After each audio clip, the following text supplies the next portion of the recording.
I am an anti-feminist. Feminism is a mean-spirited, small-minded, and oppressive philosophy that can poison relations between the sexes, relations which for most of us provide some of life's deepest pleasures and consolations. Feminism has attempted to bully us all into accepting an obvious lie.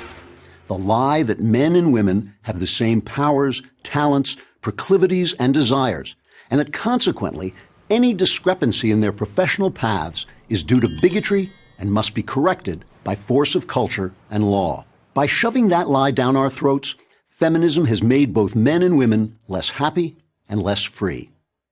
Now, I'm going to have to speak in generalities, and I understand there are all kinds of exceptions to what I'm about to say. But the generalities remain generally valid. Feminism denigrates masculinity in men by relentlessly calling us toxic for our flaws rather than appreciating our natural qualities of energy, risk-taking, and leadership. But it also denigrates femininity in women, working to replace most commitment to relationship and child-rearing with male obsessions, such as career status and strength. What's the result? Take a look at the quintessential feminist icon, Rosie the Riveter, flexing her muscle. The truth is, any man of the same size and fitness can make a bigger, stronger muscle than Rosie can. By herding women away from their feminine natures, feminism seeks to transform them from first-rate women into second-rate men. Now, perhaps you'll protest. Isn't feminism simply the idea that women have the same human rights as men? No, it isn't. That philosophy is called classical liberalism, which holds that we are all equally endowed by God with the inalienable rights to life, liberty, and the pursuit of happiness. But wait, doesn't the Declaration of Independence say that all men are created equal? Yes, classical liberalism was an idea conceived by and largely for Christian white men.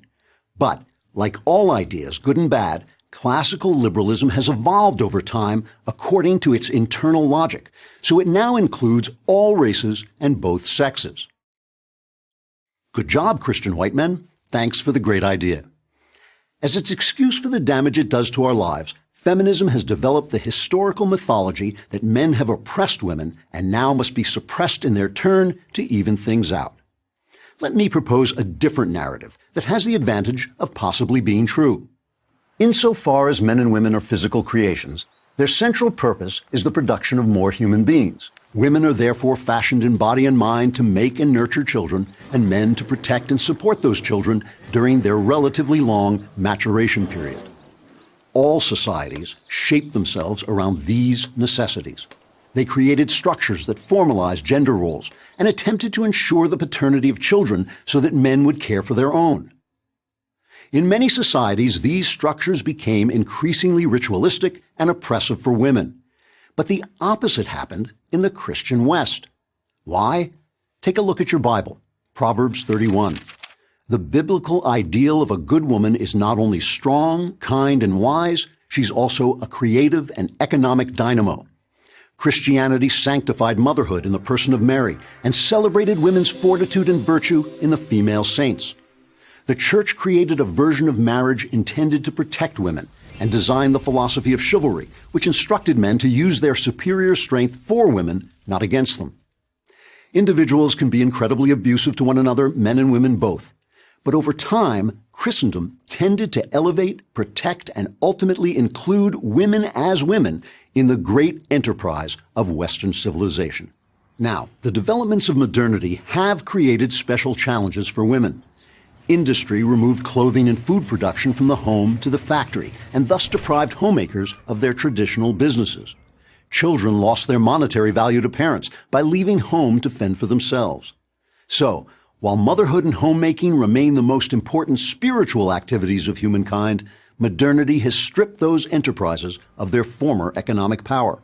But, in a Western civilization dedicated to equal rights, these challenges come along with fresh opportunities. New technologies and effective birth control allow individual women to tailor gender roles to their personal liking or abandon them altogether. None of this is a reason to attack men.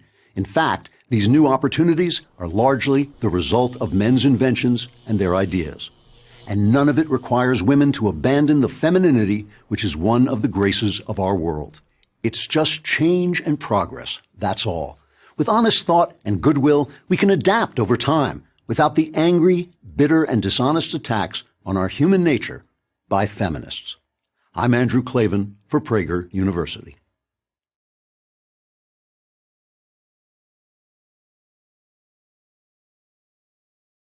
Thank you for watching this video. To help keep PragerU videos free, please consider making a tax-deductible donation.